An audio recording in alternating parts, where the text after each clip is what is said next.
Good morning, guys. Good morning. Good morning. Welcome to South Africa Lately, a channel that discusses South African trending news. We do, however, grab here and there from international news when it is trending enough to be brought here. Please do understand that I'm not a politician. I do not have deep knowledge in politics. However, I am a South African citizen who's also a voter, and I do believe that my views count when it comes to political affairs of our beautiful country. So, okay, guys, I would like us to talk about the DNA of the principal of Bayview College, and that is said to be missing in action in all that is happening. So we have now the minister Senzo Mchunu being accused of lying when he said the DNA of the principal was taken and was being processed. If you look at it, he didn't say so. He didn't say so. So when we say the minister lied, I think we are not telling the truth, but let me know in the comment section what your views are, because I've watched that clip, which I'm also going to share. He said three suspects. And there's a person that we forgot in the scheme of things, because we focused mainly on the caretaker, the driver, and the principal. We forgot that the father as well has had his DNA taken. So those are the three people. Also, we forgot that the minister in the presidency also said that the DNA of the principal was not taken. So I'm going to be sharing those video clips with you. But at the end of the day, the Minister Senzo Mchunu put up a statement there saying that they've seen what is circulating on social media, that the minister lied and whatnot. They tried to clarify. But to me, he said they did not say that the DNA of the principal was taken. But then again, they are not telling us, was the DNA taken or not taken? So you just want clarity on that one. They should come out and say the DNA of the principal has not been taken because of 1, 2, 3, 4. Let us not speculate. So don't put us in a space whereby we speculate and we are not certain of what happened. So we have that situation. So I'm going to share a video clip with you of the community of Matatele actually saying so, that the DNA of the principal has not been taken, and they've heard that from the police station. So why is the principal so resistant with his DNA? I don't know. I don't know. Honestly, I don't know if it is true that he has not submitted his own DNA.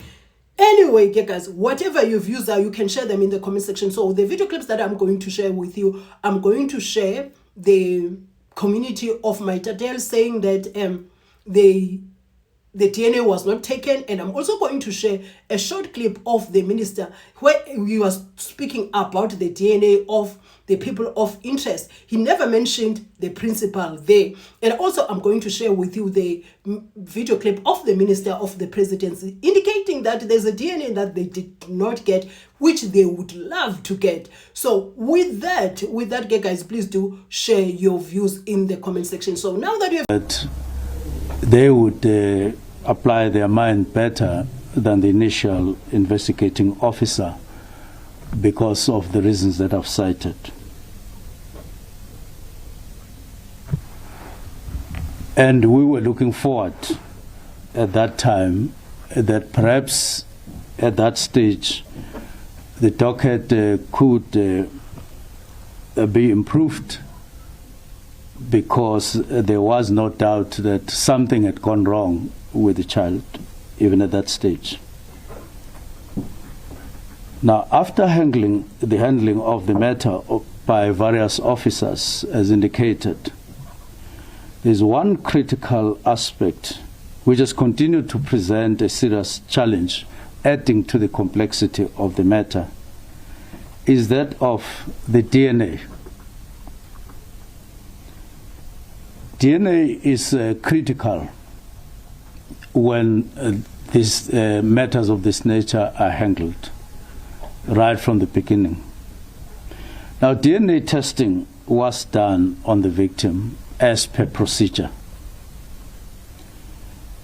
and the outcome of those who were dealing with the matter was that no foreign DNA could be found on the victim. But in the course of time, there were 3 persons of interest who emerged Now, that then required further DNA testing to be done, so that whatever would be gleaned, whatever information would be gleaned from the DNA testing on the persons of interest could help in the case. Now, as a means of ensuring that the investigation is handled with a necessary expertise and capacity, the National Commissioner deployed a Major General, LUCEY, the head of the Family Violence, Child Protection and Sexual Offences Unit at head office, to go down to Matatiele to lead the team that was already dealing with the matter, with a number of people, and in this instance, 2 colonels that would assist her in the further investigation of the matter. What has since become clear. Okay, on your first line, he was not guilty. What I wanted to say is I personally didn't say he was guilty. I said there's a process of elimination. There were 3 men that are linked to the premises where the rape allegedly took place. Those 3 men would then go through what you call a process of elimination. That's how investigations work. And 2 of those men did provide their DNA. Okay. According to an interview that the minister had yesterday, 1 of them haven't yet, and that is the principal. The 2 that did provide, they provided at the end of January, and that is the driver and the caretaker. Okay, so yeah. On Harry Nell's investigation, or AFRIFORUM's input on this, okay, AFRIFORUM and Harry Nell are representing a client that approached them. They said they were approached because he was getting death threats, okay, and also because of certain accusations being made. But then they said he approached them because he was asked for a DNA sample. So we're not sure why exactly he approached them. All right, we are not even going to draw conclusions. But what I wanted to highlight is that AFRIFORUM and Harry Nell are not the police. They are not investigating. What they are doing is providing their side of the story and what they get from their clients. Okay. And personally, what I've always said is once the police have actually eliminated those 3 that are linked to the premises, then they can start looking elsewhere and widening the net. And I must tell you, this happened in October. It's very sad that they're only getting their asses into gear when there's a huge noise about it. So I have an issue with how they fumbled this case. But also I wanted to highlight another important fact, and that is the false information that DNA was provided and it has already been tested and stuff like that.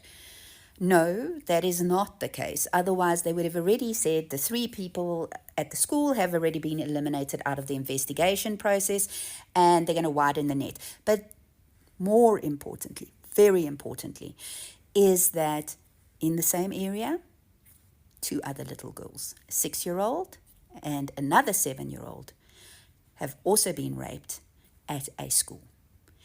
They do not indicate which school though, but it is in exactly the same area, and this was last year. But here is the minister from the president's office. Expecting the police to extend their investigation depending on the information that is available to anyone who can be a suspect.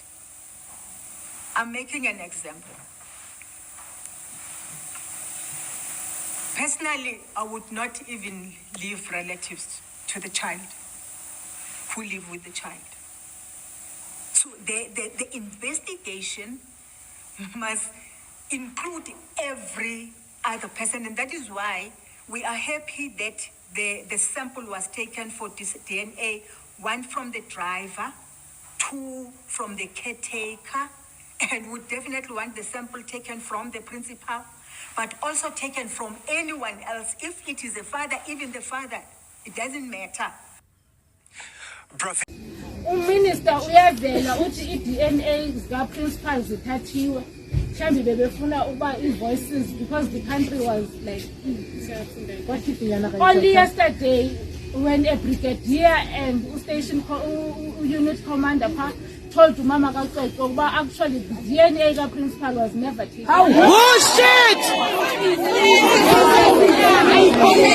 Let us hear what you think of what is transpiring there in Matatiele. And I'll be seeing you in my next upload. Do have a beautiful day, because at this stage we don't know what is what. We don't know what is going on.